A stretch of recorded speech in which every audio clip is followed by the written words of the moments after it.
Hello everyone, आज का जो हमारा टॉपिक है that is work power and energy.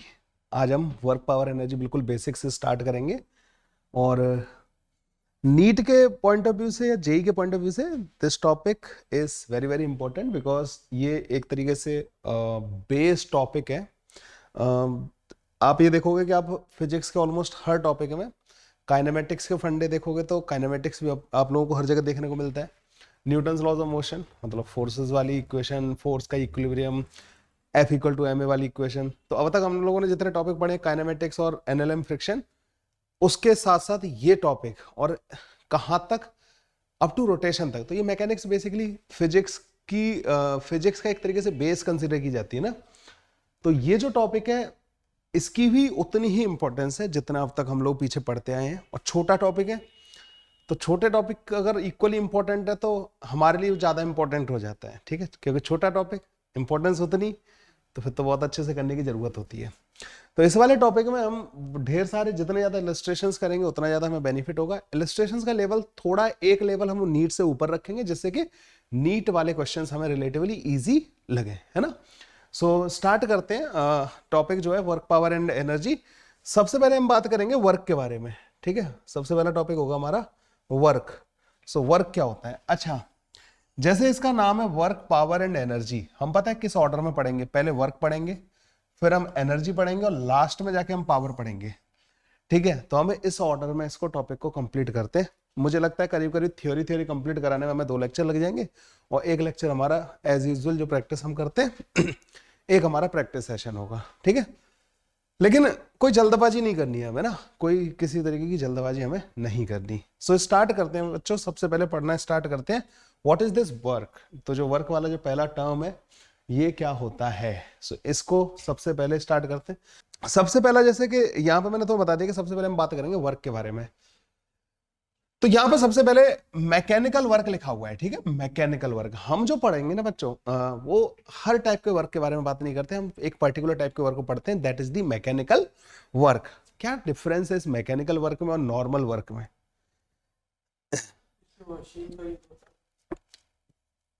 देखो देखो, बहुत सारे तरीके के वर्क होते हैं, ठीक है ना।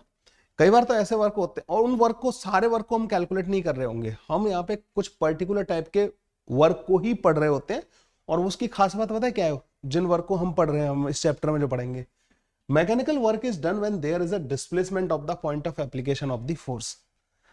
आप लोगों को ये चीज ध्यान में रखनी है कि आप दसियों एग्जाम्पल देख सकते हो कि यहाँ पे भी वर्क हुआ, लेकिन हमारे पास जो अवेलेबल फॉर्मूलाज हैं उनको लगा के, आप लोग ऐसा तो नहीं कि पहली बार पढ़ रहे हो, वर्क पहले भी पढ़ा हुआ है आप लोगों ने ना।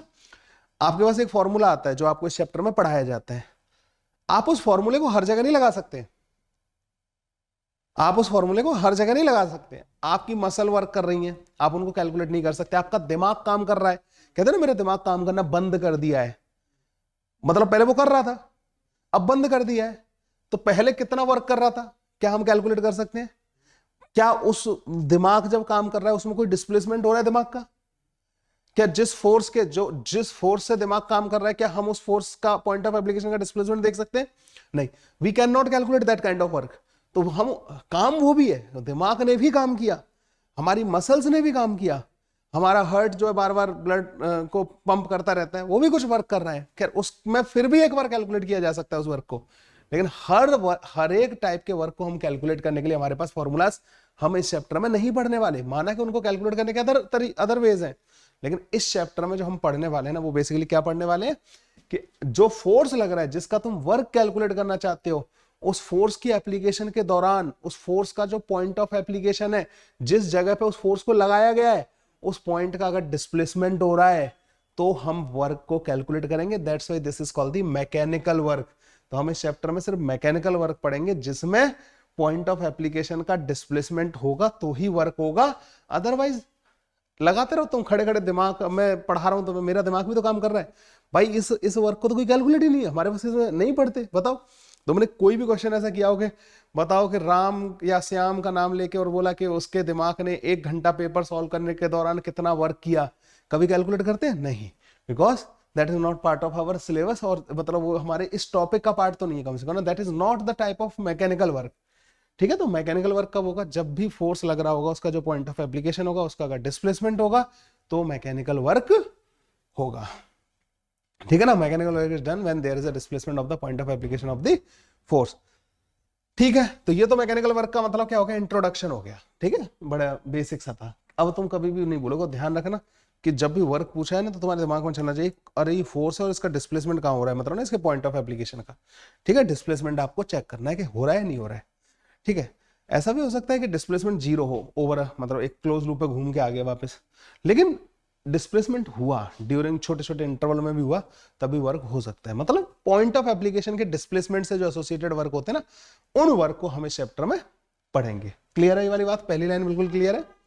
ठीक है, तो दूसरी लाइन है, यहाँ पे लिखा हुआ है कि अब इस वर्क को कैलकुलेट कैसे करेंगे। जिस वर्क को हम पढ़ रहे हैं, जिस मैकेनिकल वर्क को हम पढ़ रहे हैं, जिसमें पॉइंट ऑफ एप्लीकेशन के डिस्प्लेसमेंट की वजह से जो वर्क होता है, उस वर्क का कैलकुलेशन करने का कोई तरीका है क्या, कि work done by a particular force. अच्छा, अब बात आ जाती है इसमें, फिर हम लोगों ने क्या किया कि हमारे पास फोर्स तो वेरिएबल और कांस्टेंट दो तरीके के हो सकते हैं। हम फोर्स को दो कैटेगरी में डिवाइड कर सकते हैं कि एक कांस्टेंट फोर्स है जो पूरा टाइम एक ही फोर्स लग रहा है, एक ही डायरेक्शन में लग रहा है, और दूसरा वेरिएबल फोर्स है जिसकी वैल्यू चेंज हो रही है।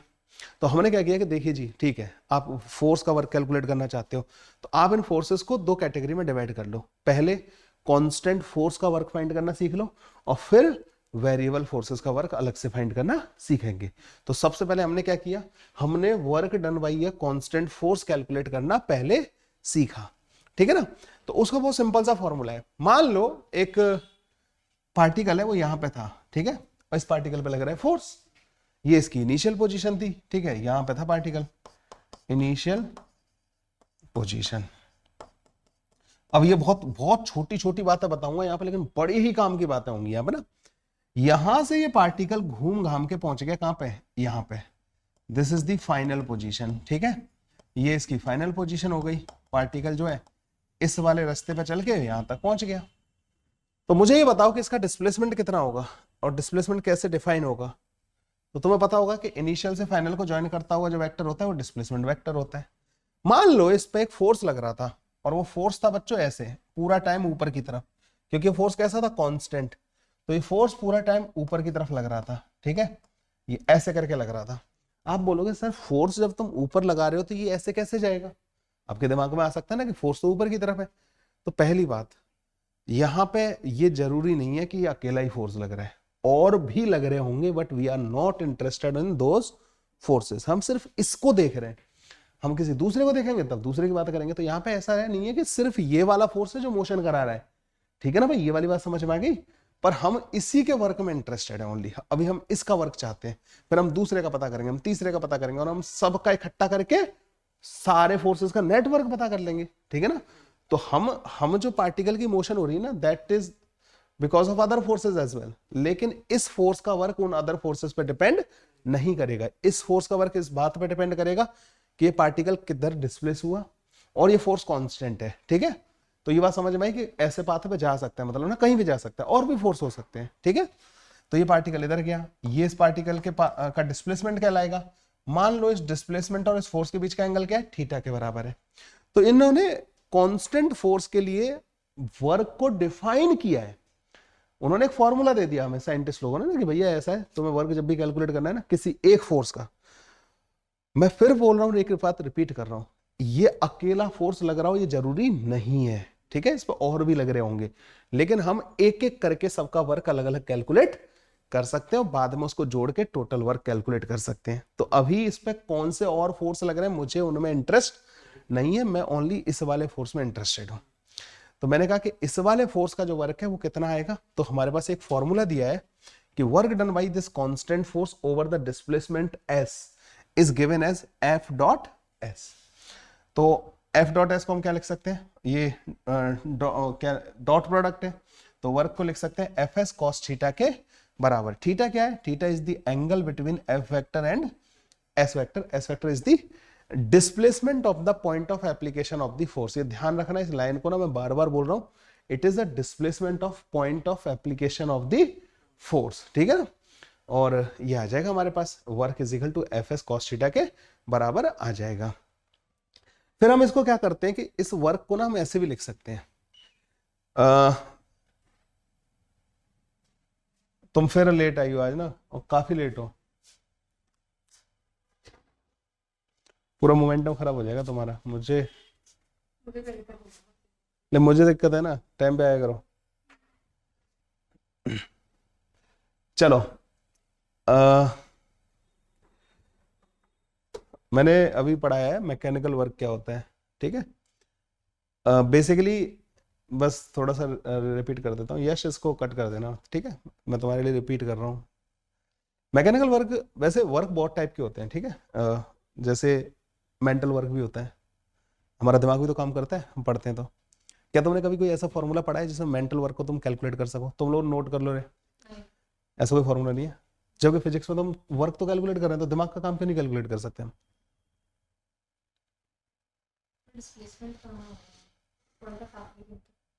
तो मतलब हम एक पर्टिकुलर टाइप का वर्क पढ़ते हैं ना, and that is called the mechanical work. उसमें जरूरी है कि जिस फोर्स का वर्क कैलकुलेट कर रहे हो, उस फोर्स के लगने के दौरान उसके पॉइंट ऑफ एप्लीकेशन का डिस्प्लेसमेंट होना चाहिए, तभी आप उसका वर्क डिफाइन करोगे। So mechanical work is done when there is a displacement of the point of application of the force, ठीक है, तभी मैकेनिकल वर्क होगा।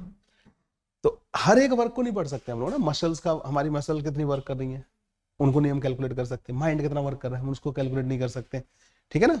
और भी कई सारे वर्क हैं जिनको हम कैलकुलेट नहीं कर सकते। हम सिर्फ कौन से वर्क को कैलकुलेट करते हैं यहाँ पे? मैकेनिकल वर्क, जिसके दौरान फोर्स लगने के दौरान जिन पॉइंट ऑफ एप्लीकेशन का जो डिस्प्लेसमेंट होता है, ठीक है। फिर हमने कहा कि ठीक है, फोर्स का वर्क हमें कैलकुलेट करने का कोई फॉर्मूला चाहिए था। अब फोर्स होते हैं, वेरिएबल भी हो सकते हैं और कांस्टेंट होते हैं। तो हमने इसको पहले दो पार्ट में डिवाइड कर लिया कि हम वर्क कैलकुलेट करना हम दो पार्ट में सीखेंगे। पहला पार्ट है कांस्टेंट फोर्स का वर्क, ठीक है। तो कांस्टेंट फोर्स का वर्क इन्होंने डिफाइन किया कि मान लो एक पार्टिकल जो है पहले यहां पे था, इस रास्ते वो पार्टिकल यहां तक पहुंच गया, तो इसका ये डिस्प्लेसमेंट वेक्टर हो गया। यहाँ पे फोर्स मान लो ऊपर की तरफ लगा हुआ है, और ये पूरा टाइम इधर की तरफ ही लग रहा है, पूरा टाइम, जब पार्टिकल यहाँ पे भी ना तब भी इधर लग रहा है। अब यहाँ पे क्वेश्चन आता है कि ये जो फोर्स है लग ऊपर की तरफ रहा है, तो पार्टिकल ऐसे कैसे जा रहा है? इधर क्यों जा रहा है पार्टिकल? फोर्स तो ऊपर की तरफ लग रहा है। सो बेसिकली यहाँ पर इसका रीजन ये है कि ये अकेला फोर्स लगना जरूरी नहीं है इस बॉडी के ऊपर ना, और भी लग रहे हो सकते हैं। लेकिन हमें जब हम इसका वर्क कैलकुलेट कर रहे हैं ना, तो हमें दूसरों से मतलब नहीं है।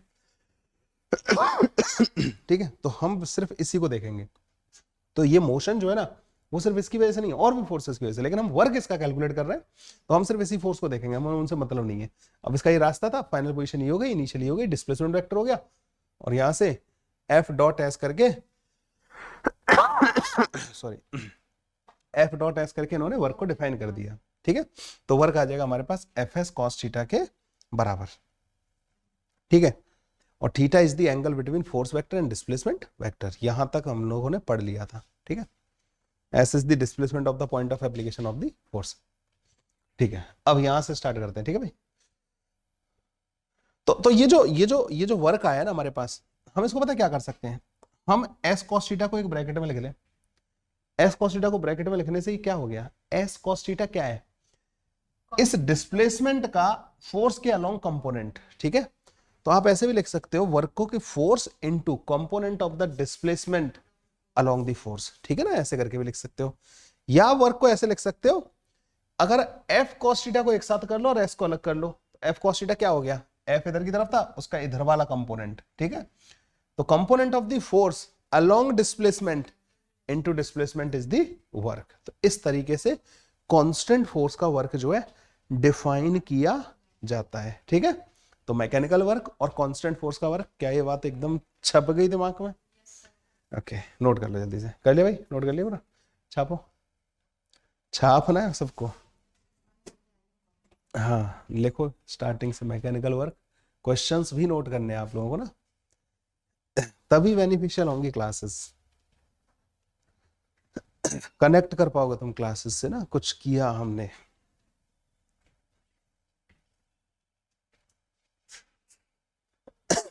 और जब तुम्हारे अच्छे नोट्स बन जाएंगे ना 2-3 क्लासेस के, फिर तुम लेट आओगी तो हम बीच में तुम्हारे नोट्स को खराब करवा देंगे। इससे तुम्हें दर्द हो, थोड़ा सा ना दुख हो कि मैं लेट आने की, मतलब, है ना, होना चाहिए, पनिशमेंट सबको मिलना चाहिए। तो उसमें क्या होगा, तुम्हें लगेगा कि मेरे नोट्स खराब हो गए, सर की वजह से खराब हो गए, लेकिन तुम रियलाइज हो गए नहीं, ये सर की वजह से नहीं, ये मेरी वजह से खराब हुए हैं।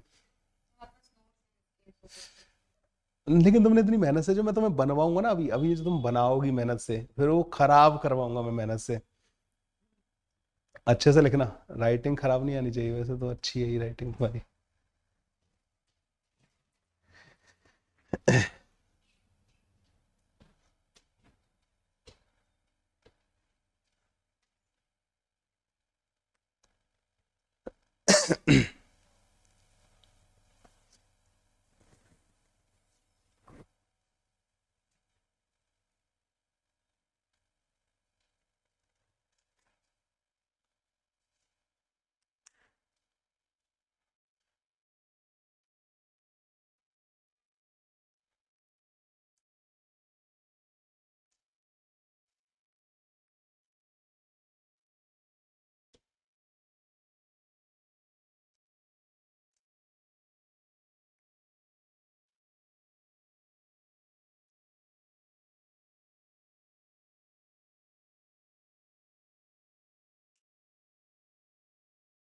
डन, यहाँ तक हो गया।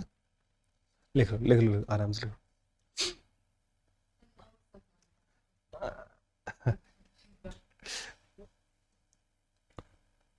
अरे तुम देखना, रिवीजन के लिए ना तुम इन्हीं को प्रेफर करोगे आफ्टर सम टाइम ना, इतने अच्छे से मैंने खुद डिजाइन किए नोट्स, और आपके पास भी जब होंगे ना, आपको अच्छा लगेगा पढ़ने में। अभी तो दो चार लाइन ही आई है ना आपके सामने, अभी देखो अगला वाला पेज। अरे बहुत बहुत मेहनत करके मैंने बनाया, उनके कोई चीज छूटनी नहीं चाहिए बच्चे के लिए ना, इन्फॉर्मेशन सारी जानी चाहिए बच्चों को, एकदम सटीक इन्फॉर्मेशन। देख लिया, initial position, final position, displacement vector, F vector.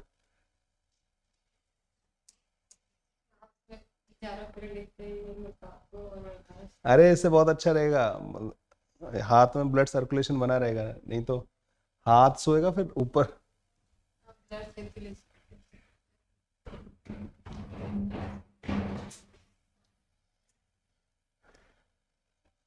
इसको मैं पैक करा दूंगा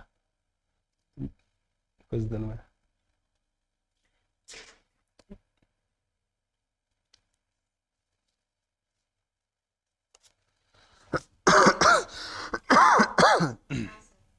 डन। अब ये जो फोर्स, जो हमने कांस्टेंट फोर्स का वर्क जो फाइंड करना सीखा ना, ये हमारे पास फॉर्मूला हो गया। अब इसके बारे में कुछ इंपॉर्टेंट पॉइंट है जिनको हमें ध्यान में रखना है, ठीक है। इसको लोग ऐसे मिक्स कर देते हैं ना, जब इस टॉपिक को पढ़ाते हैं ना, वर्क को, ठीक है, उसको इस तरीके से मिक्स कर देते हैं कि क्वेश्चन देखते ही बच्चे को फील ही नहीं आता कि इसमें कौन सा फॉर्मूला लगाना है, कैसे उसको प्रोसीड करना है ना। बस उसको मैं डिफरेंशिएट करना चाहता हूँ, मतलब ना आप लोग उसको बिल्कुल आराम से आप लोग डिफरेंशिएट कर पाओ, मतलब ना बेसिकली कि ये उस वाले पार्ट से है, ये उस वाले पार्ट से क्वेश्चन, क्वेश्चन देखते ही क्लिक कर जाए, मुझे ये फॉर्मूला लगाना है, काम खत्म, ठीक है, ऐसा होना चाहिए। उस लेवल पे हमारी क्लैरिटी होनी चाहिए। तो इसलिए ये सारे पॉइंट्स हैं काम के, जो मैं आपको लिखवाने जा रहा हूँ, important points about work, mechanical work के बारे में, ठीक है। सबसे पहला तो सब जानते हैं, work is scalar physical quantity, ठीक है, क्योंकि डॉट प्रोडक्ट से आया है तो स्केलर फिजिकल क्वांटिटी है ही है ना। It can B positive, negative और जीरो। पॉजिटिव, नेगेटिव और जीरो तीनों तरीके का वर्क हो सकता है, और इनका अपना अपना इंपॉर्टेंस है। वन थीटा, थीटा क्या है, angle between force and displacement, जब 90 से छोटा होता है, ठीक है, इस तरीके का फोर्स और डिस्प्लेसमेंट के बीच का एंगल कुछ इस तरीके का, या एक ही डायरेक्शन में हो, 90 से छोटा हो, तो वर्क जो होता है वो पॉजिटिव होता है, ठीक है। तब वो फोर्स कैसा वर्क करेगा, पॉजिटिव वर्क करेगा। इस पॉजिटिव वर्क का क्या मतलब होता है, वो फोर्स जो है ना, उस बॉडी को या उस पार्टिकल को एनर्जी सप्लाई कर रहा है। Energy is supplied by the force. When theta is less than 90 degree, work is positive and energy is supplied by the force. Theta जब 90 से बड़ा होता है ना, तो वर्क होता है कैसा, नेगेटिव। थीटा 90 से बड़ा मतलब इस तरीके का, मतलब फोर्स इधर लग रहा है, पार्टिकल जा इधर रहा है, ठीक है, या एक दूसरे के दोनों ही अपोजिट हो गए। Theta greater than 90, work negative आएगा और एनर्जी को लॉस कराएगा, बॉडी की एनर्जी खत्म कराएगा, मतलब ना जो उसके पास एनर्जी है ना, उसको लॉस कराएगा ये फोर्स। ये फोर्स, कुछ ऐसे फोर्स भी हो सकते हैं जो शायद उसको एनर्जी दे रहे हो, जैसे मेरा हाथ जो है ना, इसको मार्कर को ऊपर लेके जा रहे हैं, तो यहाँ पर तुम देख पा रहे हो मेरा हाथ एक फोर्स लगा रहा है, और एक हाथ कौन लगा, एक फोर्स कौन लगा रहा है, ग्रेविटी की वजह से लग रहा है। तो जब जब मैं अपने हाथ का वर्क देख रहा हूं ना, तो मेरा हाथ का फोर्स ऊपर की तरफ है, डिस्प्लेसमेंट भी ऊपर की तरफ है, तो मेरे हाथ जो है पॉजिटिव वर्क कर रहा है, लेकिन ग्रेविटी नीचे की तरफ, mg नीचे की तरफ, जाओ ऊपर रहा है, वो नेगेटिव वर्क कर रहा है, तो वो एनर्जी खाने का काम कर रहा है। अगर मैं इसको स्लोली स्लोली लेके जा रहा हूं, मान लो इसकी मैं काइनेटिक एनर्जी को चेंज ही नहीं होने दे रहा पेन की काइनेटिक एनर्जी को, तो मेरे हाथ ने पॉजिटिव वर्क किया, मेरे हाथ ने इसको एनर्जी दी, ग्रेविटी ने उस एनर्जी को खत्म कर दिया। तो इसकी एनर्जी बढ़ी नहीं, जितनी मैं एनर्जी प्रोवाइड किया उतनी एनर्जी ग्रेविटी के फोर्स ने खत्म कर दी। तो वो नेगेटिव वर्क का मतलब होता है वो एनर्जी खाएगा, ये वाला फोर्स ना, और पॉजिटिव वर्क का मतलब एनर्जी सप्लाई करेगा, फोर्स बॉडी को एनर्जी देगा, ये खाएगा। और जब थीटा 90 डिग्री होता है तो वर्क क्या करता है, 0 होता है, और कोई भी एनर्जी ट्रांसफर नहीं होती बाय दी फोर्स। ठीक है, कर लो जल्दी से, इसको नोट कर लो। तो जैसे डिस्प्लेसमेंट इधर की तरफ और फोर्स इधर की तरफ, ठीक है, ये पहला केस हो गया। दूसरा केस डिस्प्लेसमेंट इधर की तरफ, फोर्स इधर की तरफ। और तीसरा केस डिस्प्लेसमेंट इधर की तरफ, फोर्स इधर की तरफ। ठीक है, तीनों केस हो गए, कर लो नोट। पेन खराब हो गया, मैं देता हूँ आपको ना एक पेन।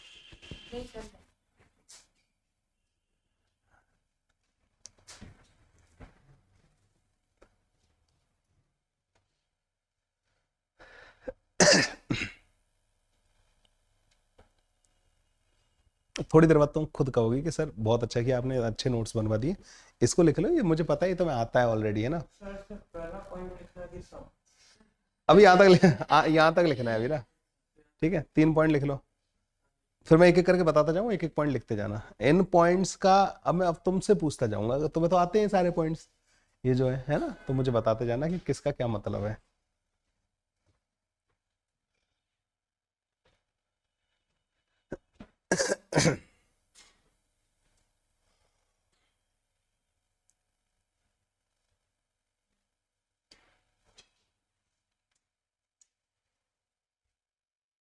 डन डना डन डन।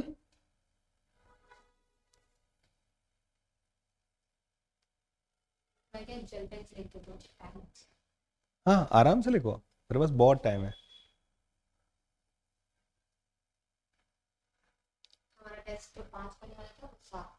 ये अच्छी बात है, 2 दिन एक्स्ट्रा मिल गया अपन को ना।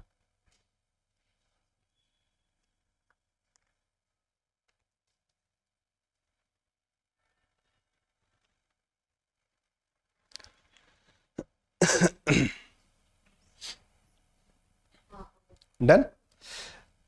सेकंड पॉइंट है यहाँ पे, ऐसा unit of the joule is work is joule, ठीक है, जूल या न्यूटन मीटर में इसको मेजर करते हैं वर्क को ना।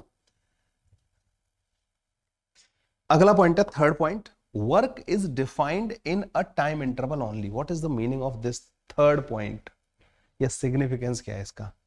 Work is defined in a time interval only.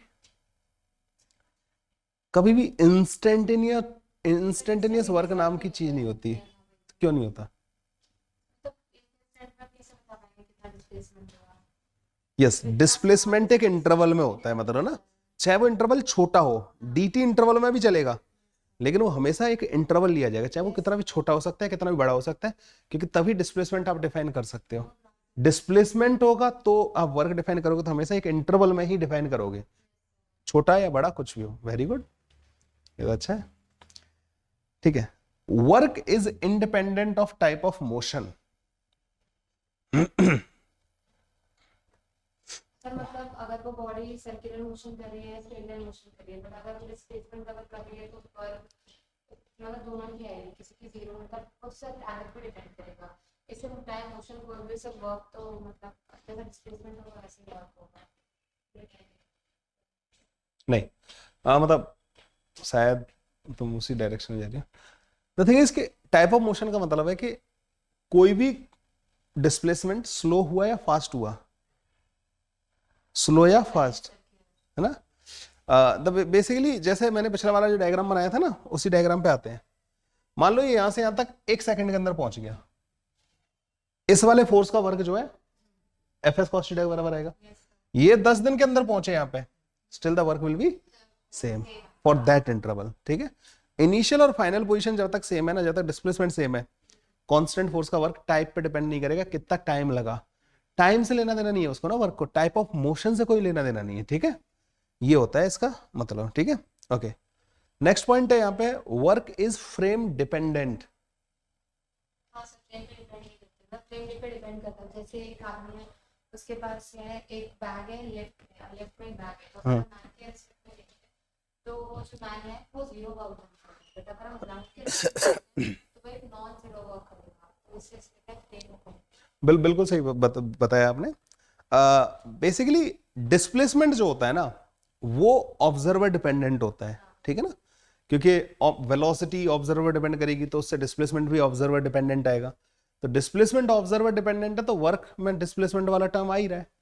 तो अलग अलग ऑब्जर्वर को अलग अलग डिस्प्लेसमेंट एक ऑब्जेक्ट का दिखाई दे सकता है, तो वर्क जो है अलग अलग हो सकता है अलग अलग ऑब्जर्वर के रेस्पेक्ट में। ठीक है, very good, this point is also done. Work done by a force is independent of presence of other forces. ये तो मैंने तुम्हें अभी बता दिया कि जब तुम किसी एक फोर्स का वर्क कैलकुलेट कर रहे हो, जैसे मैं इसको ऊपर लेके जा रहा हूं, तो जब मैं ग्रेविटी का वर्क देख रहा हूं ना, तो मेरे हाथ के वर्क का मुझे कोई टेंशन नहीं है। ठीक है, हाँ, मैं जिस फोर्स में इंटरेस्टेड हूं बस मुझे उसको देखना है और बॉडी के डिस्प्लेसमेंट को देखना है। बस वो फोर्स कांस्टेंट होना चाहिए, क्योंकि अभी तक हम लोगों ने कांस्टेंट का ही फॉर्मूला पढ़ा है। ठीक है, ये वाला भी डन हो गया। Work done by a force is independent of presence of other forces.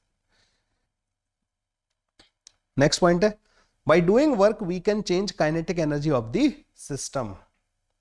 तो वो तो मैंने तुम्हें बताया कि एनर्जी अगर सप्लाई कर रहा है तो काइनेटिक एनर्जी बढ़ा सकता है। अच्छा, अगर सिर्फ वो अकेला ही फोर्स है, ये ध्यान रखना, ऐसा भी हो सकता है कि एक से ज्यादा फोर्सेस लग रहे हो बॉडी के ऊपर, कोई एनर्जी सप्लाई कर रहा हो, कोई खा रहा हो, तो हम जिसमें इंटरेस्टेड है, अगर वो पॉजिटिव वर्क कर रहा है वो एनर्जी सप्लाई कर रहा है, वो नेगेटिव वर्क कर रहा है वो फोर्स एनर्जी का लॉस करा रहा है, और परपेंडिकुलर है तो हाँ, एनर्जी का कोई ट्रांसफर नहीं होगा। ठीक है, ये छोटे छोटे से पॉइंट हम लोगों को पता लग गए।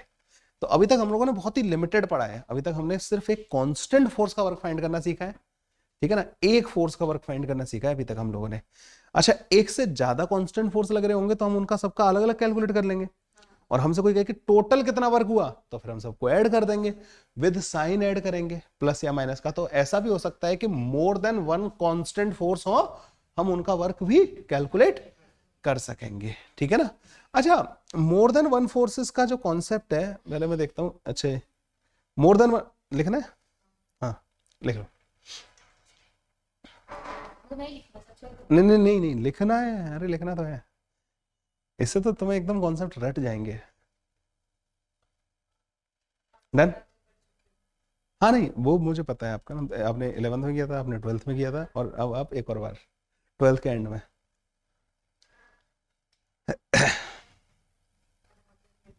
नहीं, मैं हर साल करता हूँ 3 बार ना।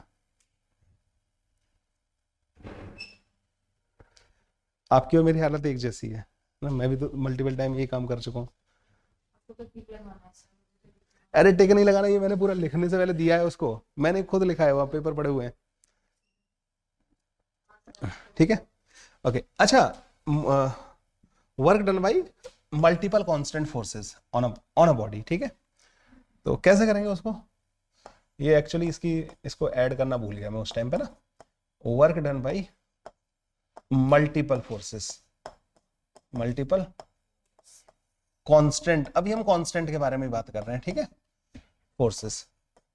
तो ऐसा भी तो हो सकता है कि एक बॉडी पे बहुत सारे फोर्स वर्क कर रहे हो, तो जैसे W1 क्या आएगा, F1 डॉट S के बराबर, W2 क्या आएगा, F2 डॉट S के बराबर, है ना, एंड सो ऑन चलता जाएगा ये।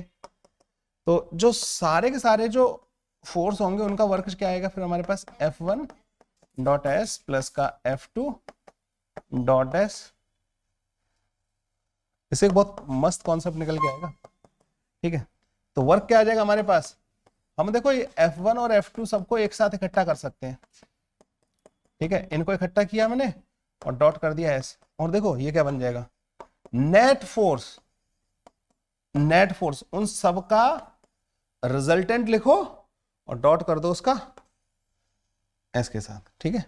तो वर्क आ जाएगा हमारे पास एफ नेट डॉट एस के बराबर। ऐसे करके भी आप कैलकुलेट कर सकते हो। तो अगर कई बार बहुत सारे फोर्स लग रहे हो ना, उन सबका रिजल्टेंट फाइंड करके भी तुम जो है सारे फोर्सेस का वर्क एक साथ कैलकुलेट कर सकते हो, ठीक है। ये भी काम की चीज है। तो इसको आप ऐसे लिख लेना, वर्क डन बाई ऑल। अच्छा, ये मैं लिख रहा हूं ना ऐसे, तो work done by all is equal to F net dot S. पर अगेन ध्यान रखना, ये सारे फोर्स कैसे हैं, net of all constant forces, ठीक है। ये ध्यान रखना, अभी तक हम कांस्टेंट में ही चल रहे हैं, net of all constant forces, ठीक है। कर लो नोट। और थोड़ा सा एनर्जी के बारे में समझाएंगे तुम्हें पहले ना, आगे बढ़ने से पहले, क्योंकि हम फिर इसमें धीमे धीमे वर्क इसको तो 2 लेक्चर में, आज और एक कल, और एक में प्रैक्टिस, 3 लेक्चर खत्म हो जाएगा आराम से।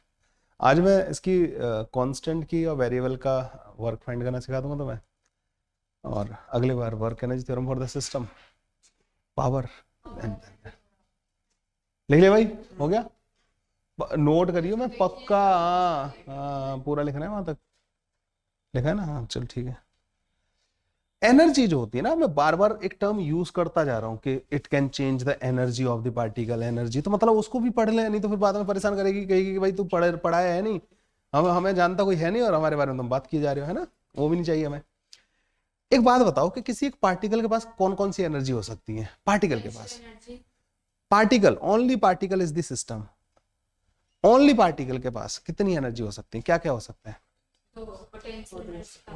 देखिए, पार्टिकल को जब तुमने सिस्टम बोला ना, तो पोटेंशियल एनर्जी होती है सिस्टम के इंटरनल फोर्सेस की वजह से। जब एक पार्टिकल के बारे में बात कर रहे हो तो उसके इंटरनल फोर्सेस कहां से डिफाइन करोगे? तो एनर्जी को बोलते हैं इंटरनल फास्ट। पर पार्टिकल में इंटरनल का मतलब नहीं बनता ना, कोई सिग्निफिकेंस नहीं बनता है ना।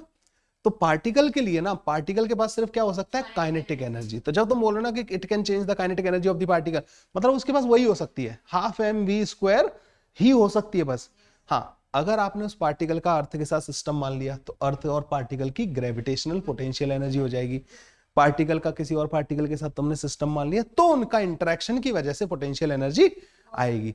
So when more than one particle का सिस्टम है या कोई बॉडी है, ठीक है ना, तब जाके आप जो पोटेंशियल एनर्जी के बारे में बात करोगे। अगर आप एक ब्लॉक, सिंपल सा एक ब्लॉक है, ठीक है ना, उसमें भी नहीं हम बात करेंगे, हम ब्लॉक को भी पार्टिकल ही कंसिडर कर लेते हैं कई बार ना।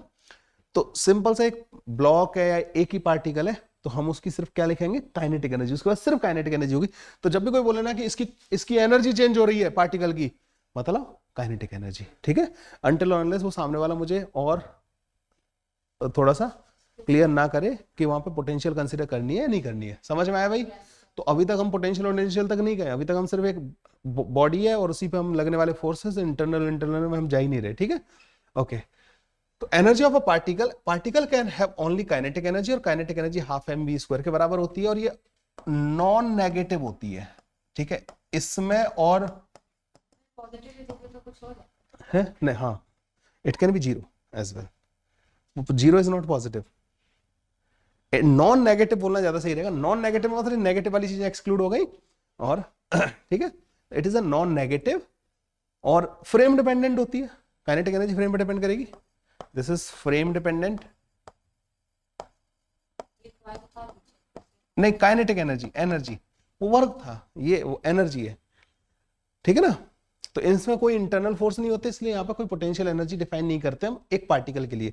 When particle is our system, it can only have kinetic energy. तो जब तुमने एक थ्योरम पढ़ी होगी, 2 थ्योरम पढ़ी होंगी तुमने वर्क एनर्जी में ना, work energy for a particle और work energy for a system. एक मतलब तुम पढ़ते हो कि work done by external is equal to delta K plus delta U, वो सिस्टम के लिए है। लेकिन एक पार्टिकल के लिए क्या पढ़ते हो तुम? Work done by all the force is equal to change in kinetic energy of the particle. समझ गए? ये क्लियर हो रही है वो चीजें तुम्हारी? ओके। पर वो पता है, कहीं ना कहीं तो मैं अंदर से एक डर लगा रहता है कि मैं जो कर रहा हूँ या कर रही हूँ वो सही कर रही हूँ नहीं कर रही हूँ, है ना। वो रहता है ना वो क्लैरिटी, जो तुम खुद ही आंसर दे पाओ उस चीज को ना, कि ये जो मैंने किया ना इसे कोई गलत नहीं कर सकता। मेरे अंदर वो कॉन्फिडेंस क्यों होता है? क्योंकि मैं उस लेवल की क्लैरिटी है मेरे को ना कि ये ऐसे होना चाहिए, तेज है, मैं कहाँ भाग जाता हूँ। अभी वो मैराथन हुआ ना, मैं उसमें भी नहीं भागने गया। मैं तेज कहाँ से हुआ, तबीयत खराब थी, नहीं मैं जाता तो सही। खैर, energy of a system, kinetic energy, system of particle है तो सारे पार्टिकल की काइनेटिक एनर्जी को आप ऐड कर दोगे, स्केलर होती है, आराम से ऐड हो जाएगी, ठीक है। तो पूरे सिस्टम की काइनेटिक एनर्जी लिखनी है तो पार्टिकल्स की ऐड कर दो। यस, सिस्टम ऑफ पार्टिकल में have internal forces, hence potential energy उनके पास हो सकती है, जिसके बारे में हम बाद में बात करेंगे, अगले लेक्चर में बात करेंगे। इस लेक्चर में सिर्फ हम पार्टिकल के बारे में बात कर रहे हैं, ठीक है। कांस्टेंट फोर्स, वेरिएबल फोर्स और पार्टिकल की एनर्जी, बस ये हमारा आज का डिस्कशन रहना है, टॉपिक ऑफ डिस्कशन, ठीक है। Okay, work done by gravitational force which is a constant force, जो हम मतलब कांस्टेंट तब तक है जब तक बहुत ज्यादा हाइट में तुम नहीं जा रहे हो, ठीक है ना, तब तक ग्रेविटेशनल, किलोमीटर से ज्यादा चले जाएंगे तो फिर यस, हाँ, बहुत ज्यादा हाइट पे जाने पे फिर वो वेरिएबल हो जाता है ना। लेकिन एक मतलब ज्यादा हाइट तक नहीं जा रहे हो तो आप mg को कांस्टेंट फोर्स कंसीडर कर सकते हो, और हमेशा किधर की तरफ लगेगा, नीचे की तरफ, डाउनवर्ड ना। तो ग्रेविटेशनल फोर्स का जो वर्क होता है वो कितना होता है, m से mg। मान लो कि ये पार्टिकल यहाँ पे था, उसकी इनिशियल पोजीशन क्या थी पार्टिकल की, इस जगह पे, ठीक है, ये यहां पहुंच गया, ठीक है, this is the final position, ठीक है, ये यहां पे पहुंच गया पार्टिकल जो है। अब तुम क्या करोगे कि तुमने यहाँ पे ऐसा करते हैं कि क्योंकि फोर्स लिखना है, वेक्टर्स के साथ डील करना है, तो हम ज्यादा अच्छा रहेगा ना कि हम ये एक्स वाई एक्सेस वगैरह बना लें, है ना, और नीचे की तरफ बना लेते हैं, ठीक है, क्योंकि mg नीचे की तरफ है, इसलिए मैं y एक्सेस नीचे की तरफ मान ले रहा हूँ और x एक्सेस को इधर मान ले रहा हूँ। ये मान लो ओरिजिन से चला 0,0, ये जितना नीचे गया है ना उसको मैं h बोल दे रहा हूँ, h बोल दे रहा हूँ, और इधर की तरफ जो गया है उसको x बोल दे रहा हूँ, तो इसको कोऑर्डिनेट क्या हो जाएंगे, x, h, ये हो जाएंगे ना इसके कोऑर्डिनेट, x, h इसके कोऑर्डिनेट हो गए। mg किधर लग रहा होगा इस पे, नीचे की तरफ। तो अब मुझे बताओ कि अगर मैं डिस्प्लेसमेंट वेक्टर लिखूं इसका, तो क्या वो एक्स आई कैप प्लस का एच जे कैप आएगा या नहीं आएगा, ठीक है, यही आएगा भाई, एक्स उधर गया और इधर गया। फोर्स वेक्टर लिखूं अगर मैं, तो वो क्या आएगा, एम जी जे कैप, नीचे की तरफ माना ना वाई डायरेक्शन, यही आएगा फोर्स। और अगर मैं इनका वर्क लिखूं, वर्क डन बाई ग्रेविटी, तो क्या होगा वो एफ डॉट एस के बराबर, विच इज डॉट करोगे तो mgh, ठीक है ना, mgh के बराबर वर्क आ जाएगा। तो इसको x डायरेक्शन के डिस्प्लेसमेंट से कोई लेना देना नहीं है। तो work done by gravity, work done by gravity only depends on, only depends displacement in vertical direction, displacement in vertical direction. Horizontal में तुम कितना भी चलो, हॉरिजॉन्टल डायरेक्शन पे इसका वर्क डिपेंड नहीं करता। अगर डाउनवर्ड गए हो बच्चों, डाउनवर्ड h डिस्प्लेस हुए हो आप, तो work done by gravity mgh के बराबर आएगा, पॉजिटिव आएगा, ठीक है। नीचे की तरफ जब भी जाओगे ना तो ग्रेविटी का वर्क पॉजिटिव होगा, क्योंकि उसी की डायरेक्शन में जा रहे हो तो mg नीचे की तरफ लगता है। अगर तुम अपवर्ड गए हो, अपवर्ड h डिस्प्लेसमेंट, कहां h displacement, work done by gravity, work gravity is equal to mgh। और अगर तुमने h ऊपर की तरफ डिस्प्लेसमेंट है तो वर्क डन बाई ग्रेविटी कितना आ जाएगा, yes, work done by gravity is minus का mgh। सिर्फ तुम्हें हाइट में चेंज देखना है। अगर हाइट में चेंज नहीं हुआ, चाहे कोई बंदा कितना भी हॉरिजॉन्टल चलता रहे, कुली सर पे वेट लेके हॉरिजॉन्टल चलता है, work done by the gravity is zero. Normal के द्वारा भी वर्क जीरो होता है उसका, जो वो बेसिकली पैसे मत दो, मतलब ऐसा करो कि अपना लगेज अपने आप उठा लो, मतलब मत दो उसको बेचारे को। तो पैसे, अब वो तुम्हारी सर्विस में आ रहा है तो उसको पैसे देने पड़ेंगे, बेचारा अपना काम धंधा छोड़ के आया है। हाँ, उसको बताना पड़ेगा, लो भाई तू आए हो, रख लो ये पैसे ना, वेट उठा रहा है। ठीक है, तो ग्रेविटी का वर्क तो भाई सबसे आसान तो यही है ना, और ये कांस्टेंट फोर्स है और आता भी हर जगह पे काम। This is the work done by gravity. लिख लो भाई जल्दी से। मुझे भी नहीं समझ में आ रहा है, इतना दूर बैठा ना, मुझे दिखाई नहीं दे रहा ना इसका। हाँ तो सर तू फिर देखिए वो ना, काट ना, ऐसा- तू इधर आ, आगे बैठ। इसको बुला भाई इधर। ताकि एक ही को पढ़ना बार बार देख रहे हैं, इतना जल्दी से तो इम्पोर्टेंट अच्छा तूने ये बता इसमें से क्या क्या छोड़ा है तूने इसमें से? मैंने कुछ नहीं छोड़ा। नहीं मुझे है बिजनेस चलो फार्मूला कौन सा छोड़ दिया? फार्मूला लेखो उसको जल्दी, इतना बैठ के तू करता क्या है बाल संभालने के अलावा? तो मैं टाइम देता रहा हूँ तेरे को आराम से लिखने के लिए। चल अब लिख ले, अब लिख जल्दी, कुछ रह गया तो। इसका लिख लिया था पूरा, रुक जाओ ये रह गया है। तो इसमें आगे बैठा के आप देख के लेंगे। नहीं ये तो लिख रहा है ये तो तो। ये नहीं सर, ये नहीं वो। अगली बार से तेरी चेयर यहाँ लगवा दूंगा, वो वाली साफ करवा के ना, या वो साफ बैठेगा 2-3 दिन, वो अपने आप ही साफ हो जाएगी। ब्लैक कलर की शर्ट तेरी चमक चमक के जाएगी अगले दिन से ना। मैंने आदत हो गई है साथ साथ लिखने की, आने में यही करना पड़ता है, साथ साथ लिखना अच्छा रहता है उधर ना, साथ साथ लिखते जाओ, स्पीड। हाँ हो गया उसको फिर भी। लिख जल्दी। मतलब इतनी महंगी कॉपी की क्या जरूरत पड़ी, समझ नहीं आता। कौन सी वाली की? महंगी कॉपी ये यही तो लेके आता है, यही लेके आता है ना। हाँ एक ही तो उसके पास।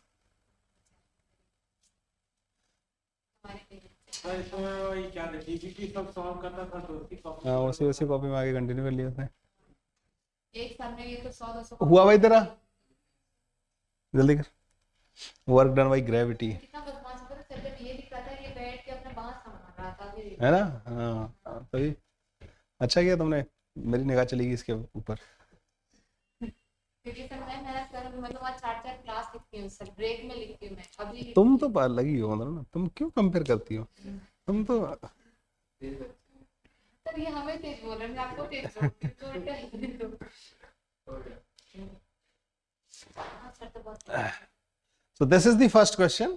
A particle is displaced from a point -1, 0, 2 to point B 2, -1, 2. Find the work done by this force I cap plus J cap minus का K cap during the motion from A to B. नहीं मुझे नहीं, तुम लिखो पहले, question note करो फिर उसका सॉल्यूशन बनाओ। लिखो क्वेश्चन बिल्कुल अच्छे से। क्वेश्चन होगा, हाँ क्वेश्चन और आंसर सब लिखना है अब आप लोगों को ना।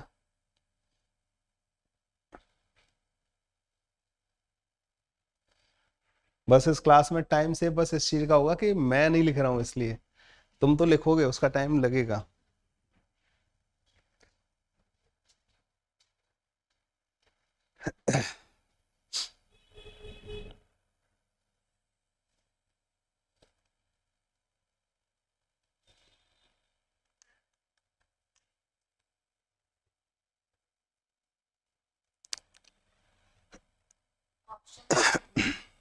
यस ठीक है, मतलब लिखो, ऑप्शंस की ऐसी वो नहीं है, लेकिन क्वेश्चन बताओ कि तुम कर क्या रहे हो। ठीक है करो, आंसर बताओ इसका क्या आएगा।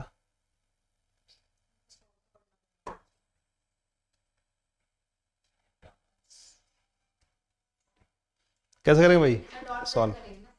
किसका?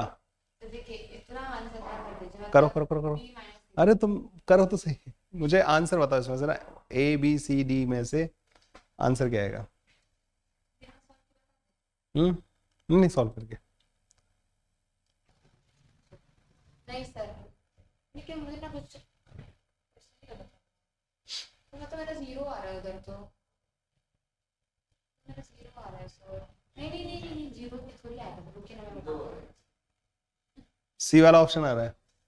मेरा भी पहले वही आ रहा है। देखो पहले तो इसका डिस्प्लेसमेंट देखो, डिस्प्लेसमेंट वेक्टर क्या आएगा? दैट माइनस दिस, तो 2 माइनस का -1 I कैप प्लस का -1 -0 J cap plus 2 -2 K cap. तो डिस्प्लेसमेंट वेक्टर कितना आ रहा है? 3 I cap minus J cap के बराबर। ठीक है फोर्स हमें दे रखा है F is equal to I cap plus का जे कैप माइनस का के कैप, तो इनका हाँ यस वर्क आ जाएगा F डॉट S के बराबर, और डॉट प्रोडक्ट आई कैप का आएगा 3 माइनस का 1, 2 आंसर आ जाएगा। ठीक है, बिल्कुल सही है। एक एक क्वेश्चन लिखते जाओ और एक एक करते जाओ। पहले जैसे ये लिखो, ठीक है, ये एक पैराग्राफ टाइप का है, मतलब ना इसमें कई सारे क्वेश्चन है, इसमें इतने सारे क्वेश्चन है, एक ही क्वेश्चन आपका पूरा वर्क पावर एनर्जी आपको सिखा देगा, ठीक है। सो यहाँ पे क्वेश्चन क्या है, a block of 2 kilogram is pulled by 10 newton force along rough surface as shown. 2 kilogram का एक ब्लॉक है, टी इक्वल टू 0 पे रेस्ट पे था, 10 न्यूटन का फोर्स लगा के म्यू इज इक्वल टू 0.2 दे रखा है, रफ सरफेस है और इसको आप पुल कर रहे हो। Find the displacement of the block in the first 2 second. पहले 2 सेकंड के अंदर डिस्प्लेसमेंट बताना है तुम्हें, ठीक है। इसका बताइए क्या आएगा। यस नहीं, मेरे को तो आता है पक्का, मेरे को ना पूरा आता है इसका ना आंसर। मैंने इसका आंसर टिक भी कर दिए थे, फिर मैंने हटा दिए तुम लोगों के चक्कर में, तुम ना देख लो, ताकि तुम दोबारा से बनाओ इसको।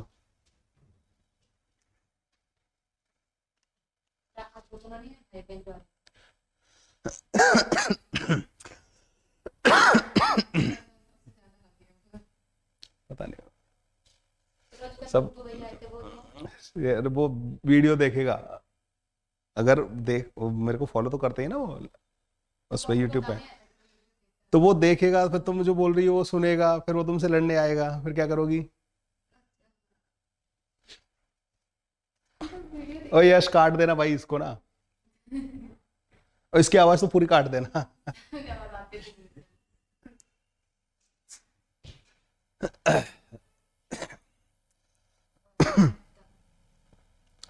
फाइंड द डिस्प्लेसमेंट,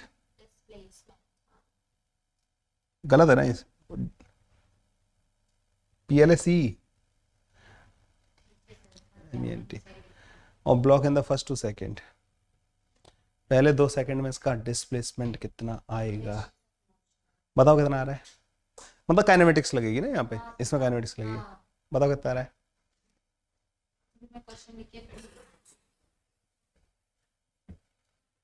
पीछे वाली पे रख दो।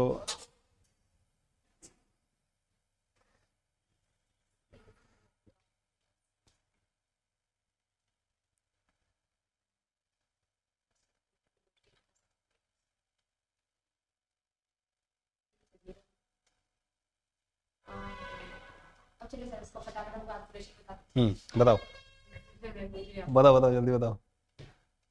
हाँ भाई क्या आया, किया तूने। पहला वाला पार्ट पहले करना है, एक एक करके लिखते जाना है क्वेश्चंस, एक करना है फिर आगे बढ़ना है, एक करना है क्वेश्चन फिर आगे बढ़ना है, ठीक है।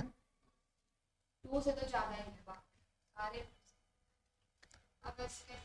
मुझे ये बताओ कि यहाँ पर लिमिटिंग फ्रिक्शन कितना आएगा, म्यू इंटू जी, म्यू इंटू एम जी कितना आएगा, 4 न्यूटन के बराबर। 10 न्यूटन लगा रखा है, क्या फ्रिक्शन इसको रोक पाएगा, नहीं, तो कौन सा फ्रिक्शन लगेगा, काइनेटिक, ठीक है। तो इसका एक एक्सेलरेशन आएगा और एक्सेलरेशन की वैल्यू होगी 10 माइनस का 4 divided by 2 which comes out to be 3 metre per second square के बराबर, ठीक है। 2 सेकंड में, अब इसका एक्सेलरेशन कांस्टेंट है तो 2 सेकंड में इसका जो डिस्प्लेसमेंट आएगा S is equal to UT, U0 है हाफ A इंटू 2 का स्क्वायर, तो ये आ जाएगा 6 मीटर के बराबर। तो ये 6 मीटर चलेगा 2 सेकंड में, ठीक है। B option is the correct option. ये आया था भाई तुम लोगों का। yes, अब अगला क्वेश्चन नोट करना है तुम्हें, find the work done bye 10 newton force in the first 2 seconds. कैसे करेंगे, इन फर्स्ट 2 सेकंड्स कितना आ जाएगा, लिखो लिखो, तुम्हें पता है बहुत अच्छा लगेगा ये सब, जो सारे क्वेश्चन खत्म होंगे तो तुम्हें एक चीज समझ में आएगी, ओ ऐसा होता है क्या यहाँ पे, है ना। हाँ समझ में आया भाई तेरे को। सेकंड वाला, find the work done bye 10 newton force in first 2 seconds. तो ये तो वर्क जो है डायरेक्ट ही आ जाएगा, क्योंकि जिधर फोर्स लग रहा है उधर ही डिस्प्लेसमेंट हुआ, तो 60 जूल के बराबर आ जाएगा, F इंटू एस के बराबर, ठीक है, cos 0 जो है, तो 60 जूल आ गया। तो ये 60 जूल एनर्जी इसने इसको दी होगी, पॉजिटिव वर्क है, इसने 60 जूल एनर्जी इसको दी है ब्लॉक को ड्यूरिंग दिस डिस्प्लेसमेंट, ठीक है। अगला है find the work done by friction in 2 second. कितना आएगा भाई? Work done by friction in 2 seconds. Friction कितना है यहाँ पे? 4 न्यूटन।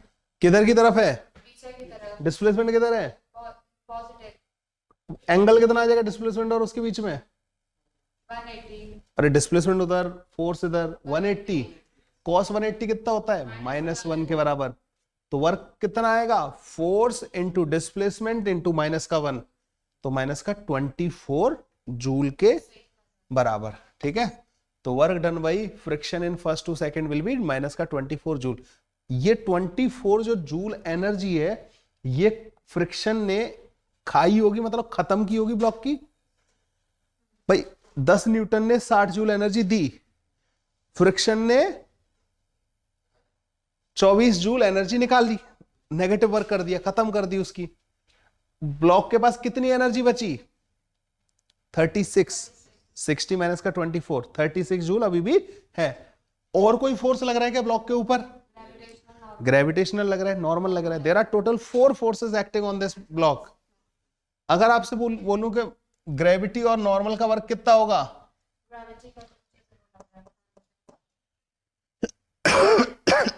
ग्रेविटी और नॉर्मल का वर्क, हाँ, मतलब mg और उसका नॉर्मल का, वो नीचे की तरफ है, डिस्प्लेसमेंट हॉरिजॉन्टल हुआ है, पूरा टाइम 90 डिग्री एंगल होगा, ठीक है।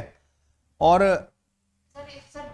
नॉर्मल किधर लगेगा? नॉर्मल ऊपर की तरफ लगेगा, डिस्प्लेसमेंट इधर, अगेन 90 डिग्री, डी ऑप्शन आ जाएगा। नॉर्मल और ग्रेविटी कोई वर्क इसमें नहीं करेंगे, ठीक है ना। नहीं ये सब लिखना है। फिर उसके बाद आ जाओ, सारे फोर्सेस ने मिला के कितना वर्क किया?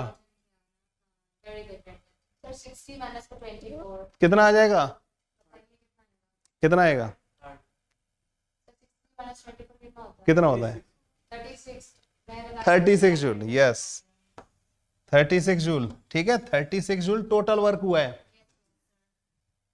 आप एक काम करो, find the kinetic energy of the block at t equal to 2 second. कहां से? पहले स्पीड पता करो उसकी ब्लॉक की 2 सेकेंड पे कितनी आएगी। इससे अभी मत जाओ, अभी इसको काइनेमेटिक्स से सॉल्व करेंगे। मुझे बताओ, अगर इसका एक्सेलरेशन 3 मीटर पर सेकंड स्क्वायर है तो ब्लॉक की 2 सेकंड बाद स्पीड कितनी होगी? वो क्या लगाएंगे जब हमें एक्सेलरेशन और टाइम पता है? तो पहली क्यों नहीं लगाएंगे? फर्स्ट इक्वेशन क्यों नहीं लगाएंगे? फर्स्ट ज्यादा इजी है ना इसमें। हाँ भाई, वेलोसिटी कितनी आएगी? एक्सेलरेशन 3 है, 2 सेकंड के अंदर वेलोसिटी कितनी आएगी? u प्लस 80 लगाना, कितनी आएगी? बोल, अबे बोल, 6 नहीं आएगा, 6 मीटर पर सेकंड हो गई इसकी स्पीड जो है ना, ठीक है। कब? t इक्वल टू 2 सेकेंड पे, तो t इक्वल टू 2 सेकेंड पे इसकी स्पीड हो गई 6 सेकेंड के बराबर, 6 मीटर पर सेकेंड। अगर मैं तुमसे पूछूं कि इसकी काइनेटिक एनर्जी कितनी है 2 सेकेंड पे, तो काइनेटिक एनर्जी का फॉर्मूला क्या होता है? तो m की वैल्यू कितनी है इसकी? 36 जूल। कुछ समझ में आया यहां से? इन सारे फोर्सेस ने मिला के जो वर्क किया है वो उसकी काइनेटिक एनर्जी के बराबर है। कुछ प्रूव हुआ यहां से कि जो सारे हैं, पांचों वाला, अरे नॉर्मल और ग्रेविटी ने 0 वर्क किया, फ्रिक्शन ने माइनस का 24 किया, उस 10 न्यूटन ने 60 जूल वर्क किया, तो सबको ऐड कर, तो जोड़ा ना, माइनस किया ना मैंने उसको, तो 60 में से माइनस का 24 करेगा तो नेगेटिव वर्क को नेगेटिव ट्रीट करेगा ना। 60 माइनस का 24, 36 ही तो आएगा, ठीक है। प्लस करोगे तो प्लस नहीं, नेगेटिव वर्क को नेगेटिव ट्रीट करना भाई, वो एनर्जी लॉस करा रहा है। देने वाला 60 दी तुमने, 24 इसने फ्रिक्शन ने निकाल ली, 36 बची, और 36 उसके पास काइनेटिक एनर्जी है। तुम उसको काइनेमेटिक से भी वेरीफाई कर सकते हो। तुमने एक तरीके से ये वेरीफाई कर लिया कि work done by all the forces is equal to, क्योंकि इसके पास पहले कोई काइनेटिक एनर्जी नहीं थी, नहीं बोलने वाली थी सर। ठीक है ना, ये ऐसे भी, तो यहां से प्रूफ भी हो गया। किसके लिए? पार्टिकल के लिए। एक मिनट ना, तो यहाँ पे लिखा है, मैंने वो नहीं रखा, सॉरी। ओके, तो work energy theorem for a particle लिख देता हूं मैं यहाँ पे ना।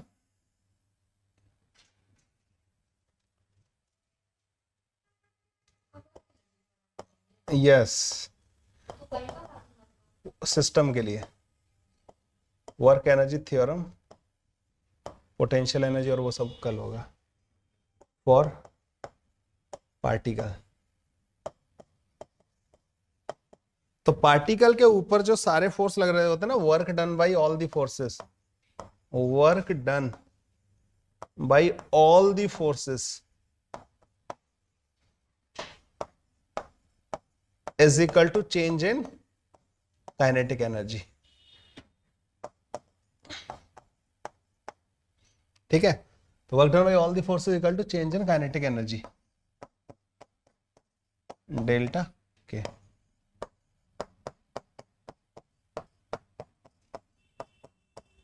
ये ध्यान रखना, ये पार्टिकल के लिए, क्योंकि पार्टिकल के पास सिर्फ यही काइनेटिक एनर्जी ही हो सकती है। तो वर्क करके आप kinetic energy of the particle change कर सकते हो। ठीक है, work energy theorem for a particle हो गया। सारे फोर्सेस का वर्क लिखना है अपन को ना, सारे जितने भी फोर्स लग रहे हैं उन सबका टोटल वर्क लिखना होगा। स्पेशल केस, ये बहुत इंपॉर्टेंट केस है।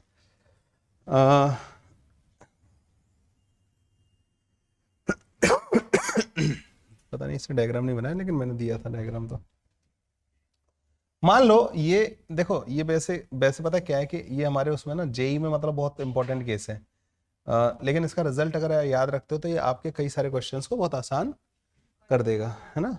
ये वाला ओके। एक अगर एम मास की बॉडी है, आपने उस पर एक्सटर्नल फोर्स लगाया एफ एक्सटर्नल, और स्लोली लेके जा रहे हो। स्लोली का मतलब होता है आप इसकी काइनेटिक एनर्जी को चेंज नहीं होने दे रहे हो, पूरी मोशन के दौरान धीमे धीमे आप इसको खींच के लेके जा रहे हो। ये डिस्टेंस अगर d के बराबर है और ये हाइट h के बराबर है, ये पॉइंट b है और ये वाला पॉइंट a है। यहां से यहां तक तुम लेके जा रहे हो, चाहे कैसा भी कर, वो ऊपर से नीचे आके फिर ऊपर जाए।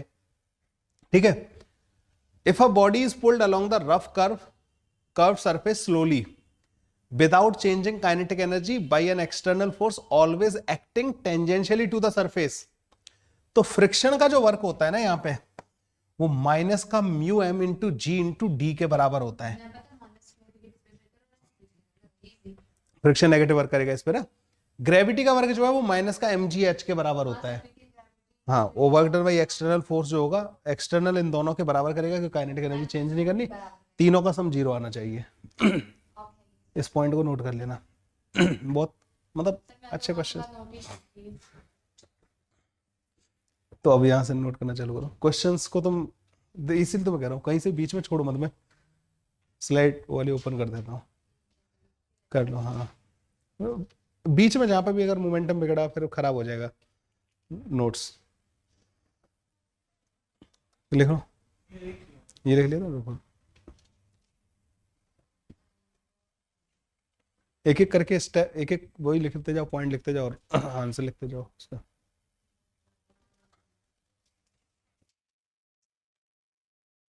डन।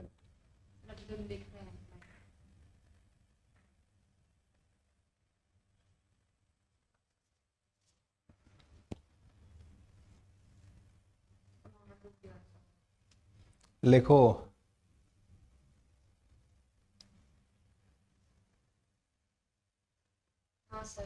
डन। स्पेशल केस,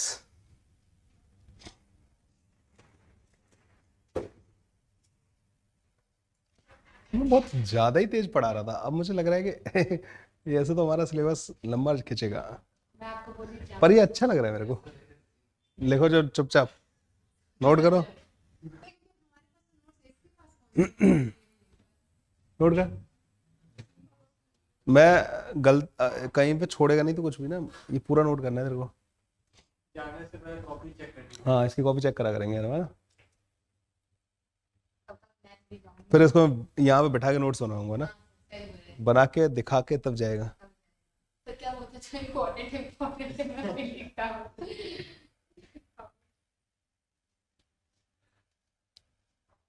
आज हमारा एनिमल किंगडम स्टार्ट हुआ।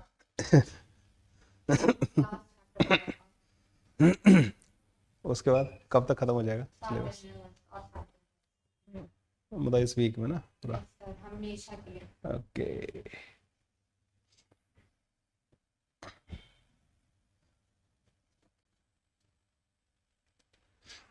हमारा संडे को भी क्लास। अपन बीच बीच में ना कुछ मिक्स करेंगे, मतलब ना बीच में थर्मल या कुछ ऐसे टॉपिक लेके आएंगे, आपने वहाँ बाहर में लिखा था नो होमवर्क, है ना? ये लिखा हुआ था ना, तो कहाँ दिया मैंने होमवर्क?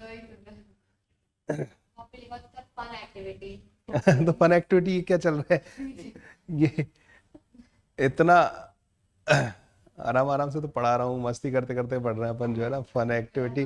वो फिर मैंने वहां पे ये भी तो सोचा था कि ये भरा हुआ होगा।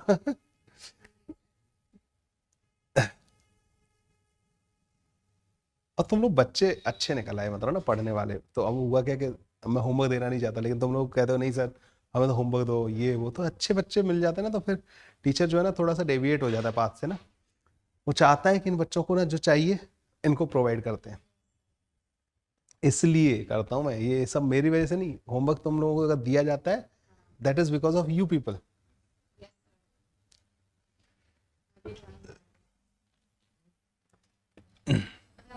मैं कभी भी ड्राइंग में पास नहीं हुई थी सर, हमेशा फेल। तो यहाँ तक कैसे आई तुम? क्या यहाँ तक कैसे पहुंची? ड्राइंग में फेल होती हूँ, वो थोड़ी याद होता।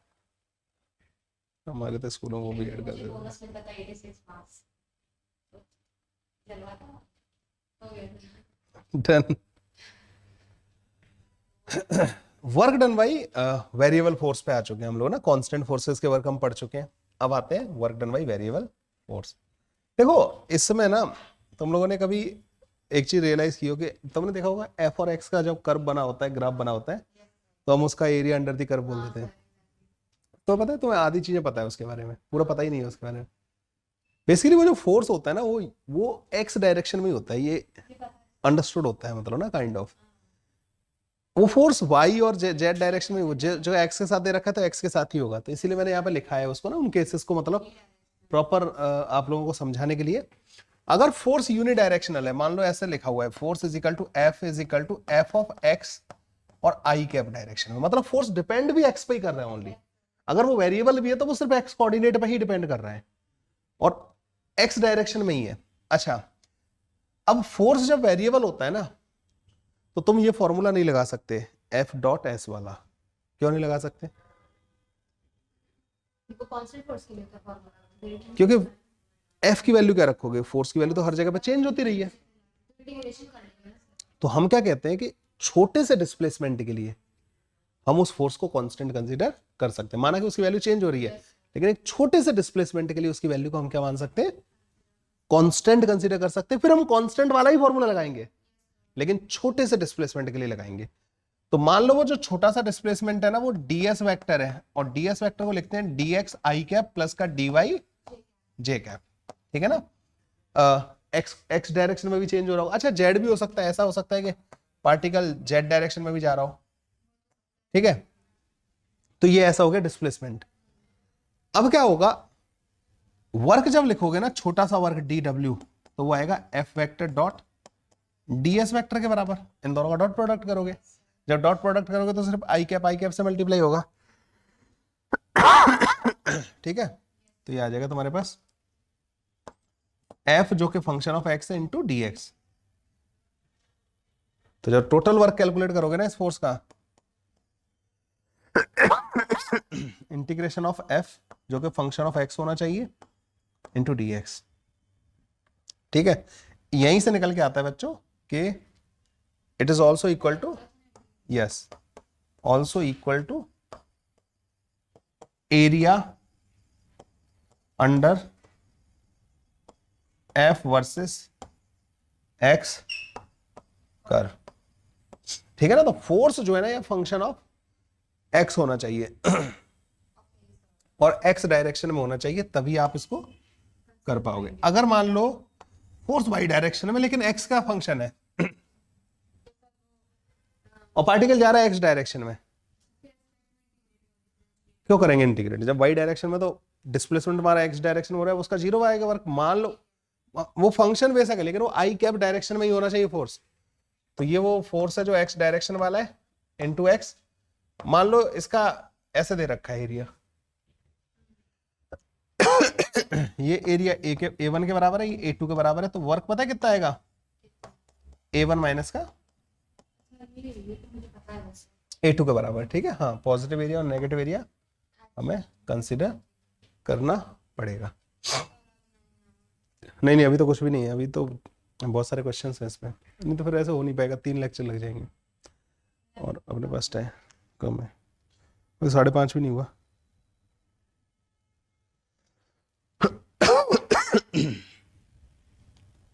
ठीक है, यहां तक हो गया?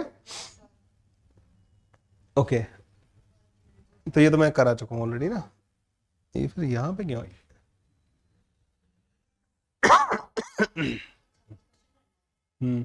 ये बीच में डाल दिया उसने ना, पता है गलती से उधर वेरिएबल फोर्स को, ये क्वेश्चन पहले आने थे। चलो वो मैंने पढ़ाते दिया। Question number 3, a block of 2 kilogram is pulled against pulled along rough surface from A to B by a constant force F slowly without changing the kinetic energy. Find the work done by the force F. 3 metre 4 metre है, उधर 5 metre मैंने मांगी नहीं तुम अपनी help करो, question solve करो।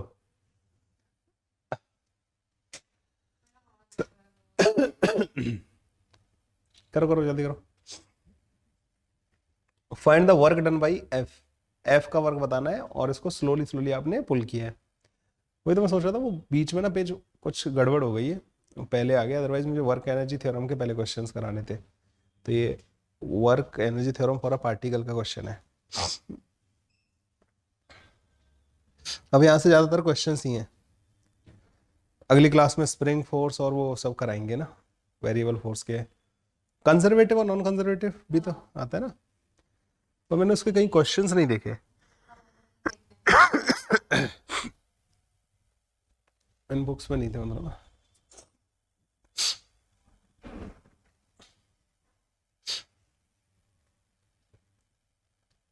Find the work done by F.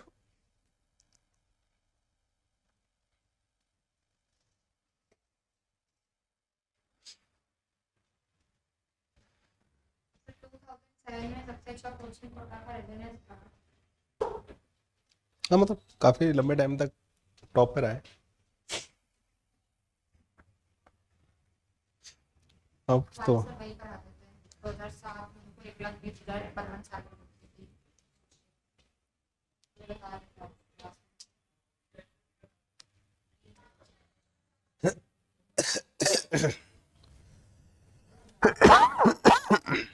Cold ही हो गया, सॉरी। ओके, कर लिया? आया आंसर इसका? आंसर क्या आएगा इसका? Find the work done by F. F dot S करना है, पर फोर्स निकालना है। सेंटर तो इसमें नहीं लगेगा ना सर? है? एनजी सेंटर लगेगा? क्यों नहीं लगेगा? ग्रेविटी तो है ना, लगेगा ना। थीटा क्यों नहीं है तो? तूने क्वेश्चन नहीं लिखा ना, पूरा डायग्राम बनाया बस, लिख, क्वेश्चन लिख के करो।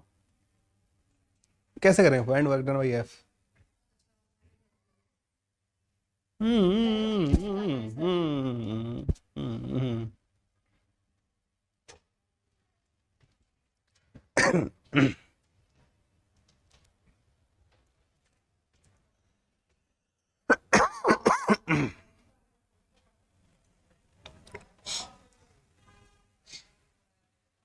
ठीक है, डी तो नहीं हो सकता,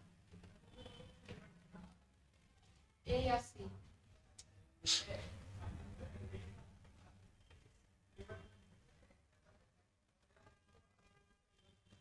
पेन तो चलाओ तभी तो पता लगेगा, हाथ दर्द कर रहा है। दूसरे वाले ऐसे करो।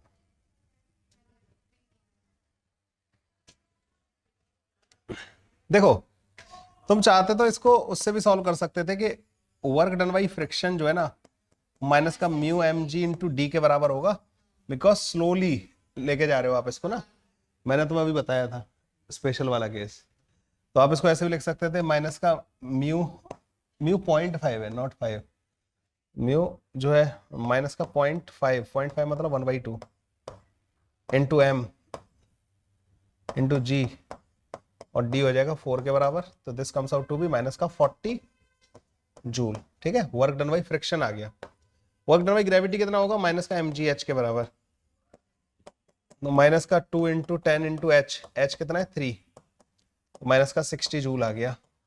और अभी मैंने बताया था कि work done by external force plus work done by gravity plus का work done by normal plus का work done by friction, this comes out to be 0 because kinetic energy change ही नहीं हो रही है भाई, डेल्टा के 0 है ना, ये डेल्टा के। फ्रिक्शन का वर्क हमें पता है, नॉर्मल का तो 0 ही आएगा क्योंकि नॉर्मल के पूरे टाइम परपेंडिकुलर चल रहा है, तो वर्क डन बाई एक्सटर्नल जो आ जाएगा ना तुम्हारे पास ग्रेविटी का रखो और उसको उधर ले जाओ, तो 60 प्लस का 40, this comes out to be 100 joule के बराबर। ठीक है, this will be the answer, 100 joule will be the answer. C option is the correct option. और कोई तरीका इसको करने का? इसको करने का दूसरा तरीका था कि, हाँ दूसरा तरीका था कि तुम जो है, मैं आता हूँ ना, तुम लोग सॉल्व, मैं आता हूँ एक लोग, यार उनको पता ही नहीं था। चलो यहां तक हो गया, मैं ही बता रहा था इसका कि यहाँ पे जो है ना, एक तो एम ये वाला एंगल पता है कितना होगा, 37 डिग्री। यस, इधर आ जाएगा एम जी साइन 37 कितना आ जाएगा, 12 न्यूटन के बराबर ना। एम जी कॉस 37 कितना आ जाएगा, 16 न्यूटन के बराबर। यहाँ पर नॉर्मल आ जाएगा जो कि 16 न्यूटन के बराबर होगा। ठीक है, यहाँ फ्रिक्शन लगेगा और वो भी होगा काइनेटिक, म्यू एन के बराबर मतलब 8 न्यूटन के बराबर। तो जो एफ लगाना पड़ेगा ना हमें, क्योंकि स्लोली लेके जाना है, मतलब बिना एक्सेलरेशन के लेके जाना है, एक्सेलरेशन मेरे को इसमें 0 चाहिए, तो 20 न्यूटन का आप जो है यहाँ पे फोर्स लगा रहे होगे। ये 5 मीटर होगा। ठीक है, तो 20 इंटू 5 100 जूल के बराबर यहाँ पे वर्क होगा। ठीक है, ये वाला मतलब दोनों में से किसी से भी करो, ये तो मैंने तुम्हें अभी जस्ट सिखाया था ना, इसलिए मैंने इसके बारे में बोल दिया। अगले पे आ जाओ, क्वेश्चन नंबर 4 पे, find the speed of the block when it reaches bottom of incline. ठीक है, बॉटम ऑफ इंक्लाइन का जब पहुंचेगा तो यहाँ पे मतलब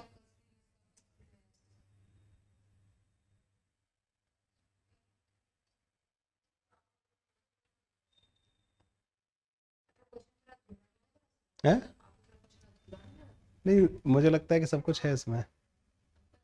हाँ नहीं नहीं ठीक है, एम की वैल्यू ढूंढ रही होगी ना आप, कि एम की वैल्यू नहीं दे रखी।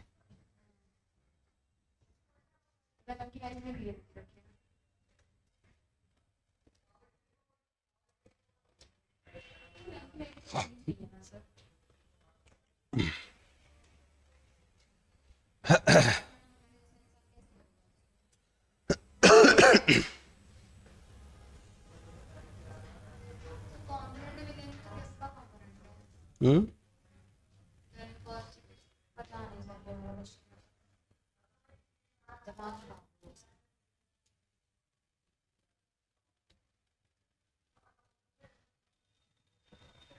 क्या हुआ, हो गया हो गया ये वाला? Question revision note. पूछने वाले ही कह रहा है तू, ये इसकी कह रहा है, इसको नोट कर रहा है क्या?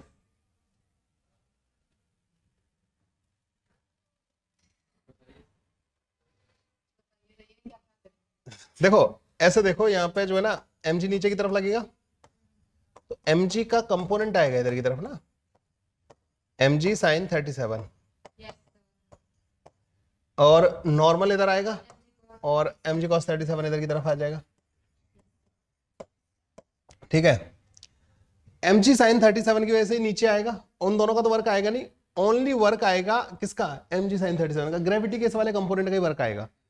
ठीक है, तो वर्क डन बाई ग्रेविटी होगा ओनली यहाँ पे ना, work done by gravity plus work done by normal, और फ्रिक्शन तो है ही नहीं, ये चेंज इन काइनेटिक एनर्जी के बराबर होना चाहिए, नॉर्मल का वर्क तो 0 आ जाएगा, ग्रेविटी का वर्क आ जाएगा m into G into sine 37, sine 37 आएगा 3/5 के बराबर, is equal to half m into V का स्क्वायर, m से m कैंसिल आउट, ओह अच्छा अच्छा nice. ठीक है, ये 2 टाइम्स, तो v की वैल्यू आ जाएगी तुम्हारे पास रूट के अंदर 60/5 to root under to 120.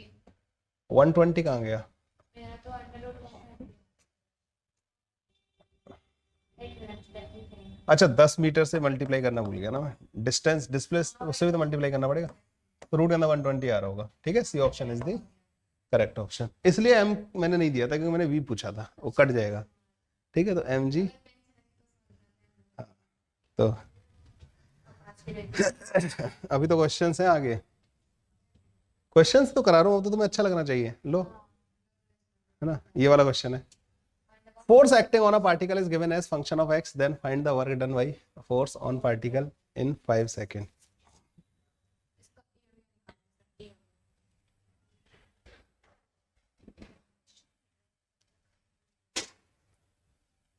हमारे क्लास में से रोज 3 टिप्स आते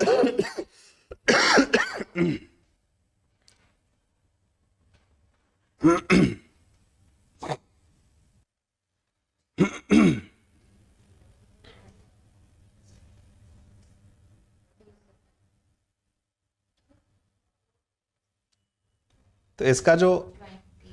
बेसिकली ना ये वर्क जो आएगा ना W1 वो आएगा हाफ 4 इंटू 20 के बराबर, कितना आ जाएगा 40 जूल के बराबर। ये जो वर्क आएगा ना ये आएगा हाफ 10 इंटू 1 माइनस का 5 जूल के बराबर, 35 joule will be the answer.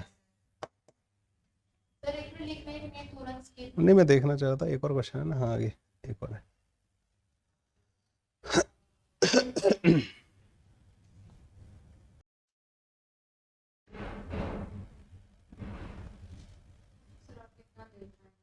एक और क्वेश्चन है इसके बाद,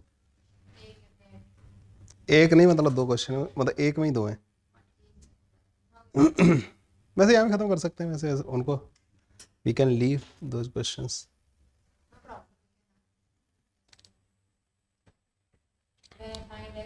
X coordinate of the block when the speed of block is maximum.